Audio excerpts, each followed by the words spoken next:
what do you do? Like, what's the routine or schedule like this time of summer? And it's obviously early, but do you like what you've seen from the guys? Yeah, it is early, but yeah, I think we've had a good summer.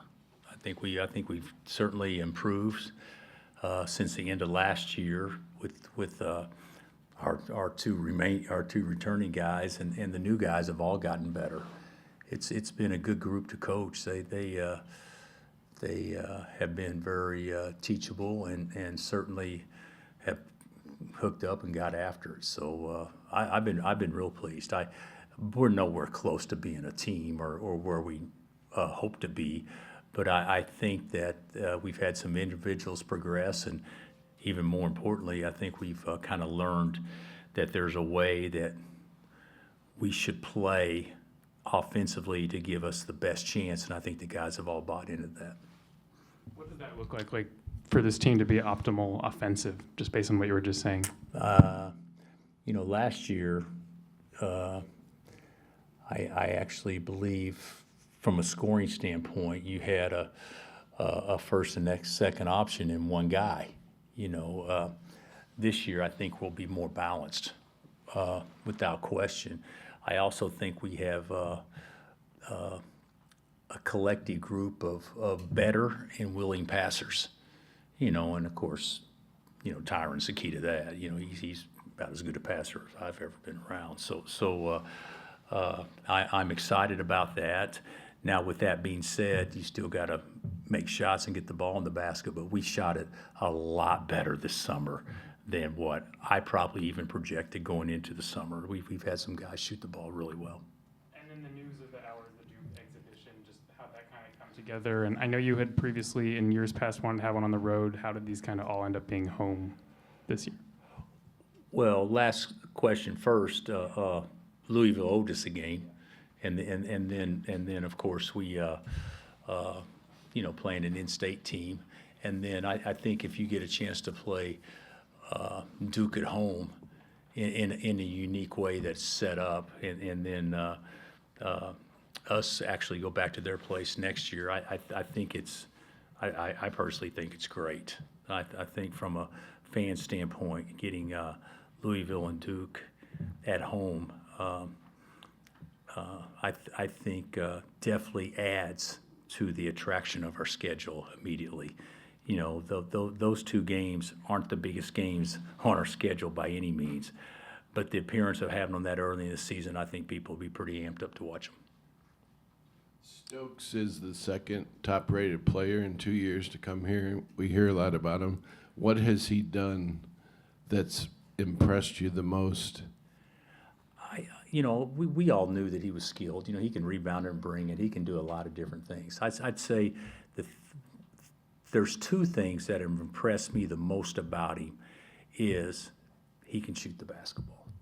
I mean, he is, if that's a weakness, and we're going to be in pretty good business. He can shoot the ball. And then the other thing, he's an elite passer. He's got great vision to the point where he should probably shoot more at times, but he's a pass-first guy. So I think those are two things that I think are contagious, especially the pass-first part of it. And he'll be a fun guy to try to utilize and play to his bag, so to speak, because he's got a lot in his bag. Now, we know Flory left. Paul didn't play a ton last year. Where is he in terms of major college basketball contributor? Is he a star? He could be. Is he a starter? I mean, not only a starter, but is he? He'd have a great chance to be a starter, especially with Christian being out right now. But you would think that would be pretty good competition, he and Christian. But with Christian not going to be full contact for quite some time, I think that I can certainly see Paul being a starter. He's had a good summer. He's improved a lot. He's a lot more confident and playing bigger. So I really think that he got here late, but the last week or so of summer he showed us all something that we hadn't seen yet since he's been here. On the internet, the fans think he's in amazing shape. Is this true? Has his body been worked out? Well, if it's on the internet, it's got to be true. What's that? Well, yeah, amazing shape. I don't know about game shape, but I think his body looks good. Yeah, he's had a good summer. He's lean and he's very athletic. Coach, could you offer some of your personal insights and what it's like for you to essentially build a team from scratch after spending your whole career? Everyone's experience is building pieces, just adding pieces, tweaking here and there, and sort of every year just is a little bit of a change. And now you're returning, I think, 5 points total and no starters. Is it invigorating? Is it a nice change, or what's your just thoughts on this? Well, if I had to pick my preference, I'd rather have 5 starters back and they all average 15. But it's been a fun challenge. It's been a fun challenge. I actually thought last year was a fun challenge. I liked our roster last year. If we'd been whole the whole year, I think that would have been certainly a fun team to watch and be a part of on a daily basis. More so than the abilities that we played to last year. I mean, we had a nice team, but if we were whole, I think that could have been a really nice team. I think this year is new, exciting, but having arguably as talented a kid as there is in the country again, and then the other guys that we've recruited, to me, are far better than what a lot of people had projected them to be. So I mean, we got some guys that maybe have some chips on their shoulder, but TK and Leroy, those guys can hoop. There's no doubt about that. And we saw what Keanu's capable of doing. He just needs to be consistently more aggressive. And what did Dennis get in a game this year? 50-something? I mean, so that he's capable of shooting the ball. And Cole is certainly much more confident and much improved. Paul is as well. But maybe the nicest surprise we've had so far has been Luke Barnett. He hadn't been good. He's been terrific. So that's been a pleasant surprise. On that note, I guess with Luke, but you said the shooting overall has impressed. Just who are some of the people whose shooting, besides Tyron and Luke, has exceeded expectations? Well, I don't know that. What did Leroy shoot last year? 40.7. So I mean, you expected that. Keanu can shoot the basketball, and so to have a guy that can stretch it at that spot, that can shoot it. Cole's not the same shooter as he was at last year, so that's been positive. And TK can make shots, but really, we knew Luke could really shoot, but Luke. It's great to be able to really shoot, but you still got to be in the game to make shots. Luke's plenty good enough to be in the game, so that adds to your shooting right there. And then Tyron is a lot more consistent than what we had even imagined going into the summer. And then with Melvin's attempt to gain eligibility, how much has this been part of your guys' plan, or something that you've been monitoring or considering over the course? It's not part of our plan. It's one of those things. Every youngster in the country that exhausted his eligibility this past year, if they're not playing in the league, or are thinking of or going to try to take advantage of a loophole or a rule that other people are taking advantage of, I get a kick out of it. Well, he doesn't deserve this. Well, if he doesn't deserve it, then how can 50 other players potentially across America deserve it? I mean, so it's not something that we're banking on by any means. It's been in Melvin and his legal team's court, and they've pursued this, and whatever happens, it happens. But it would certainly be a bonus, but it's not something that anybody is expecting, nor has it been part of our plans whatsoever. Are you challenging Tyron at all to be a leader, or are you just sort of letting things organically play? Oh yeah, we'll challenge him to be that. He is a natural leader. How you react to a bad call, that's leadership. How you encourage others, that's leadership. Can he make other players raise their level because of his presence? That's leadership. So there's a lot of things to it, but absolutely we're going to challenge him to be that. Coach, people love the comparison game. Just with Leroy, does he remind you of a young Devontae at all? You know what? There are some similarities. Leroy may have more range. Devontae looks bigger to me, even though not a lot bigger, maybe an inch. Leroy is probably the best offensive rebounding 6'1" guy you've seen, which, you know, I don't know if you recruit guys at 6'1" because they can really offensive rebound, but he's sneaky good at that. Devontae's a little stronger, but there are some similarities. But he is, in my opinion, and of course I don't know them all, but he was as impressive to me as any mid-major guard last year out there. Hey, Bill, a little off topic, but next month, John Martin going to the Kansas Sports Hall of Fame. The muralist upstairs who put together that 43-year or took 43 years to make that mural. He told me that when you came to KU, you were big on keeping that going after Ted and Larry and Roy. And one, just why was that important for you to preserve the history of Kansas basketball? And two, how special is it to walk by just like this whole building every day and be reminded about, you know, kind of the bigger picture of KU hoops? Well, that's one of the best things that we have to sell our history in our entire building is what John has done for us over time, going back to Coach Owens when he first started. He's a great guy, but he's a fantastic artist, and the things that he's not only done for us but done for others over time, and all the different portraits he's painted and things like that are very impressive. And you know, you talk about Hall of Famers, and everybody thinks of players or coaches or whatever, but a big part of it is contributors, and he's definitely made our game better and certainly made University of Kansas and our tradition better by his presence.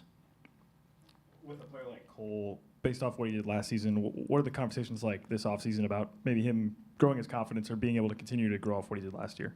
Well, you hit it. Probably look at hindsight being 2020, too good too fast last year. Guys, he wasn't good. He was terrific early season, and you put him in a situation that he should be a high school senior, and it was a little too much too quick. We won't have that issue this year. He is. You talk about leadership. He's probably as good a vocal leader, and he's about all the right stuff. So I think he'll be better from a confidence standpoint, no question. But to your point, he needs to see some good things happen, and he needs to know that we have confidence in him. And I honestly believe he's one of the, you know, people last year are saying you're going to have him 1 year, and it just didn't quite work out this way. I'm hoping people by midseason are saying that you're only going to have him 2. I think I read it maybe Dave percent last year. If he is now, what does he bring to you? I don't think he is 100%. He is a quick twitch, athletic guy. He's had a great summer. More skilled than what we thought. Got to get stronger because we're not very big, so he's going to have to play the 5 some, especially early on. But quick twitch is what we see. You know, he can put his hand above the square. But what made him special is he didn't have to squat to jump, change the directions, how you guard a ball screen, a lot of things like that. But I don't think he's quite where he needs to be athletically just because his knee's still bothering him a little bit. But he's going to be fine. Coach, I know it's a ways out, but with Late Night in the Fog coinciding with the Pitt State game, is that something that's been in conversations in the past, and how does that kind of change the? I guess how does that change the? I guess the way that you approach late night. I don't know that we're going to change it. You know, we actually try to play well at late nights. It's actually, you know, you don't say go just jack around. Okay, we're going to try to play the right way, and it never works out that way. I think this late night will probably allow us to not waste a day of practice, which will be good.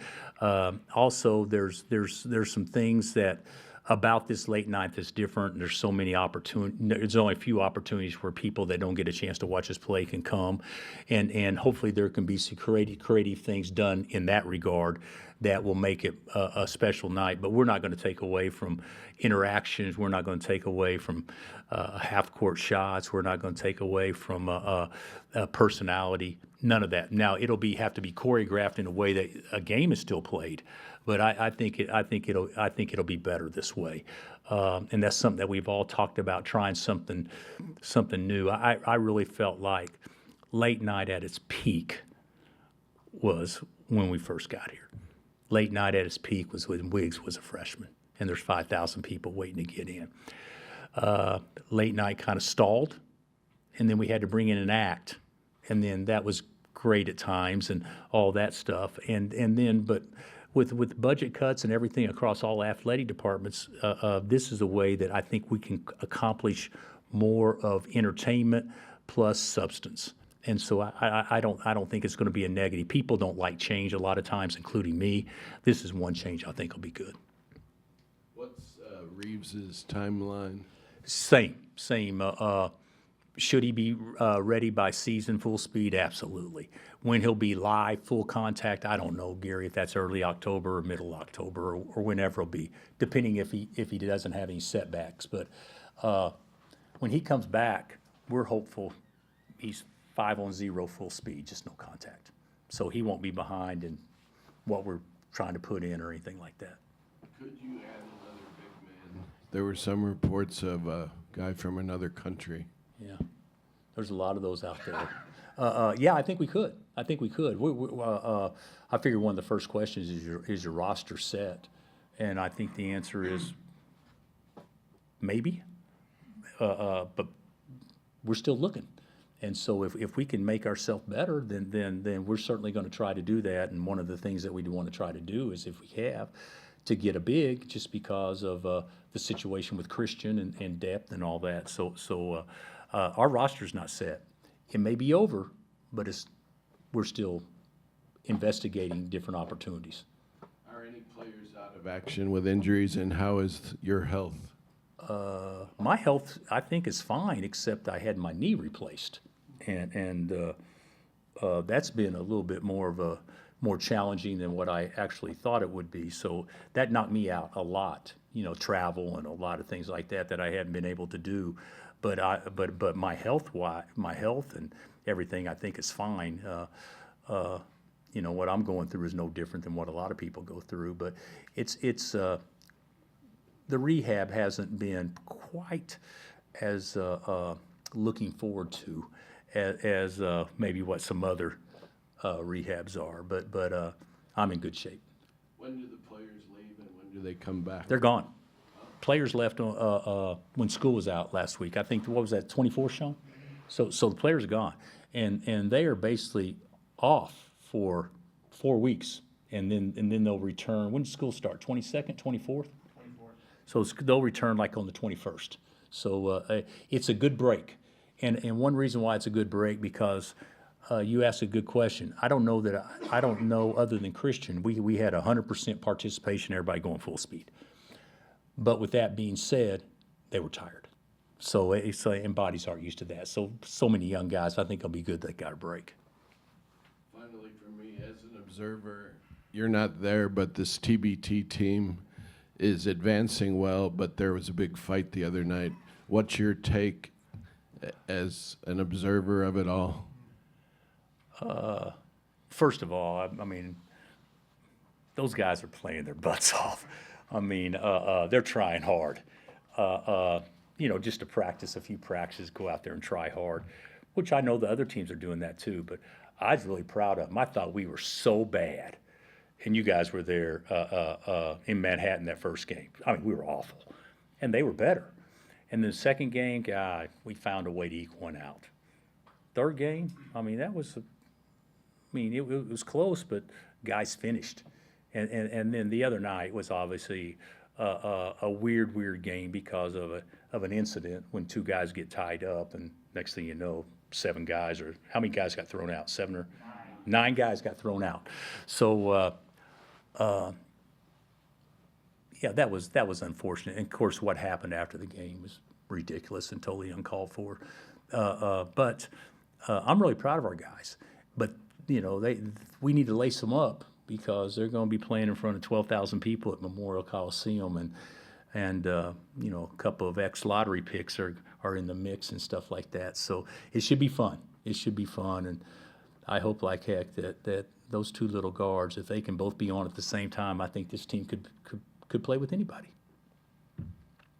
With Melvin and this summer for him, Did you talk to him, or did he talk to you at any point about the possibility of coming back, or how's that process unfolded, or has it just been sort of him independent and you waiting, or how's that played out? Well, it's you know, he has a team, he's got agents and everything, and I don't know why there was actually no thinking of this, serious thought of this, I don't even think on his behalf or his agent's behalf, until the ruling in Ohio came down. And then the ruling in well, hold on now. You know, if them, why not me? I really think Melvin's first choice is, hey, go make a roster. I mean, without question. But the reality of it is I think that he's pursuing all his options, which I think is more than fair to do, just like everybody else is doing. And I hope it works out for him. Whatever's best for him is best. If he was guaranteed a place now, I'd say don't even consider it. You got to go.